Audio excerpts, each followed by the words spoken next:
আগে আমার দেশের মানুষ, তারপরে আমার দেশ, তারপরে আমাদের দল। এবারে মাঠে নেমেছেন তার একটাই কারণ, মানুষ বুঝতে পেরেছেন যে দেওয়ালে পিঠ থেকে গেছে। ওনার কাছে তো মহিলার ইজ্জত তো 10 লাখ টাকা, এবারে 10 লাখ টাকা ঘোষণা করেছেন সম্ভবত। যিনি মহিলাদের ইজ্জতের জন্য, সম্মানের জন্য টাকা দিয়ে কিনতে চান, তিনি কোনো মহিলা হতে পারেন? তিনি তো শুধু ভোটের সময় আসেন, তারপরে বাকি সময়টা বিদেশে এখানে ওখানে শুটিং করে বেড়ান। এখন আমি কি বলবো বলুন? আমাদের মনুষ্যত্ব অস্তিত্ব রক্ষার জন্য এই লড়াই, এবং এই লড়াই ভারতীয় জনতা পার্টি বলে নয়, এই লড়াই আমরা একদম সাধারণ নাগরিক হিসাবে এসেছি। আগে আমার দেশের মানুষ, তারপরে আমার দেশ, তারপরে আমাদের দল।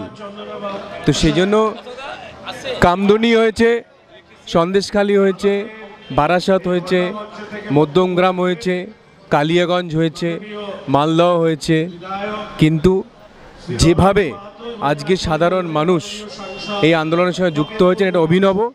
এবং মানুষ বুঝতে পেরেছেন যে কালিয়াগঞ্জ, মালদা, বারাসাত, মধ্যমগ্রাম এত কিছু হওয়ার পরেও মানুষ কিন্তু মাঠে নামেননি। এবারে মাঠে নেমেছেন তার একটাই কারণ, মানুষ বুঝতে পেরেছেন যে দেওয়ালে পিঠ থেকে গেছে। আজকের এই ধর্মমঞ্চের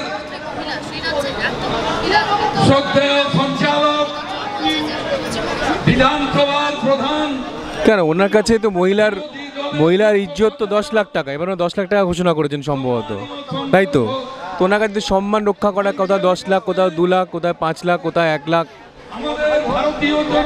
ওনাকে আমি মহিলা বলে তো মনে করি না।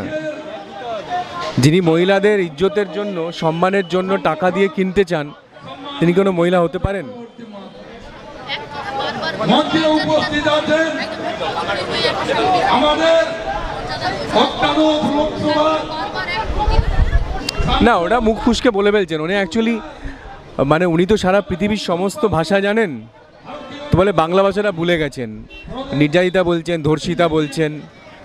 উনি এখন আফ্রিকান ল্যাঙ্গুয়েজে হয়তো কথাবার্তা বলেন, সেই জন্য বাংলা ভাষাটা ভুলে গিয়ে এটা মুখ ফসকে ভুলভাল বাংলা বলছেন।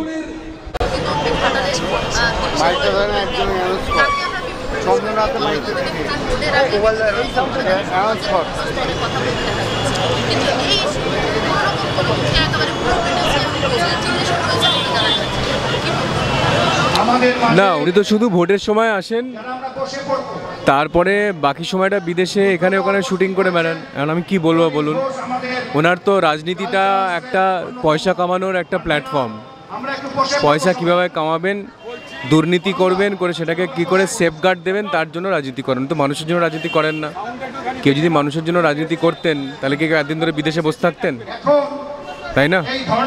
এত কি কোনো এমার্জেন্সি আছে যেটা বিদেশে বসে থাকতে হবে কাউকে?